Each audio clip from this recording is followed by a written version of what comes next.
ಪ್ರಜ್ವಲ್ ವಿಚಾರದಲ್ಲಿ ಜೈಶಂಕರ್ ರಿಪ್ಲೈ ಮಾಡಿದ್ದಾರೆ, ಪಾಸ್ಪೋರ್ಟ್ ನ ಕ್ಯಾನ್ಸಲ್ ಮಾಡೋದಕ್ಕೆ ನಾವು ಪ್ರೋಸೆಸ್ ಮಾಡ್ತಾ ಇದೀವಿ ಅಂತ. ಇಲ್ಲ ಮಾಡಿ ಅಪ್ಪ, ಅವರೆಲ್ಲ ಇಶ್ಯೂ ಮಾಡಿರೋದು. ಫಾರಿನ್ ಅಫೇರ್ಸ್ ಮಿನಿಸ್ಟರ್ ಇಶ್ಯೂ ಮಾಡಿರೋದು. ಮಾಡಲಿ, ಕ್ಯಾನ್ಸಲ್ ಮಾಡಲಿ.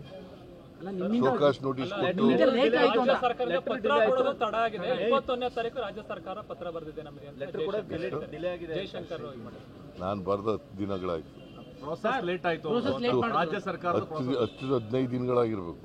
15 ದಿನಗಳಾಯ್ತು ಬರೋದು. ನಾನು ಮೊದಲನೇ ಲೆಟರು, ಎರಡನೇ ಲೆಟರ್ ಪೊಲೀಸ್ನವ್ರು ಬರೆದಿದ್ದಾರೆ, SIT ಅವರು ಬರೆದಿದ್ದಾರೆ. ಇನ್ನು ಏನು ಬರೀಬೇಕಂತೆ ಅವ್ರಿಗೆ? ಮೊಸರಲ್ಲಿ ಕಲ್ಲು ಹುಡ್ಕೊಂಡು ಮಾಡಕ್ಕೆ ಹೋಗ್ಬಾರ್ದು. ಆಯ್ತಪ್ಪ, ಲೇಟ್ ಆಗದೆ ಅಂತ ಅಸ್ಯೂಮಿಂಗ್ ಫಾರ್ ದಿ ಆರ್ಗ್ಯುಮೆಂಟ್ಸ್. ಈಗ ಇಶ್ಯೂ ಮಾಡಿ, ಈಗ ಕ್ಯಾನ್ಸಲ್ ಮಾಡಿ.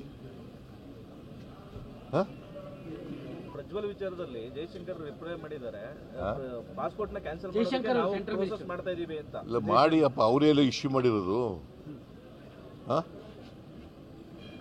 ಫಾರಿನ್ ಅಫೇರ್ಸ್ ಮಿನಿಸ್ಟರ್ ಇಶ್ಯೂ ಮಾಡಿರೋದು. ಮಾಡಲಿ, ಕ್ಯಾನ್ಸಲ್ ಮಾಡಲಿ. ಶೋಕಾಸ್ ನೋಟಿಸ್ ಕೊಟ್ಟು ರಾಜ್ಯ ಸರ್ಕಾರಕ್ಕೆ ಪತ್ರ ಕೊಡೋದು ತಡ ಆಗಿದೆ. 21ನೇ ತಾರೀಕು ರಾಜ್ಯ ಸರ್ಕಾರ ಪತ್ರ ಬರೆದಿದೆ ನಮಗೆ. ಲೆಟರ್ ಕೂಡ ಡಿಲೇ ಆಗಿದೆ. ಜೈಶಂಕರ್ ನಾನು ಬರೆದ ದಿನಗಳಾಯ್ತು. ಪ್ರೋಸೆಸ್ ಲೇಟ್ ಆಯ್ತು. ರಾಜ್ಯ ಸರ್ಕಾರ 15 ದಿನಗಳಾಗಿರ್ಬೇಕು. 15 ದಿನಗಳಾಯ್ತು ಬರೋದು. ನಾನು ಮೊದಲನೇ ಲೆಟರು, ಎರಡನೇ ಲೆಟರ್ ಪೊಲೀಸ್ನವ್ರು ಬರೆದಿದ್ದಾರೆ, SIT ಅವರು ಬರೆದಿದ್ದಾರೆ. ಇನ್ನು ಏನು ಬರೀಬೇಕಂತೆ ಅವ್ರಿಗೆ? ಮೊಸರಲ್ಲಿ ಕಲ್ಲು ಹುಡ್ಕೊಂಡು ಮಾಡಕ್ಕೆ ಹೋಗ್ಬಾರ್ದು.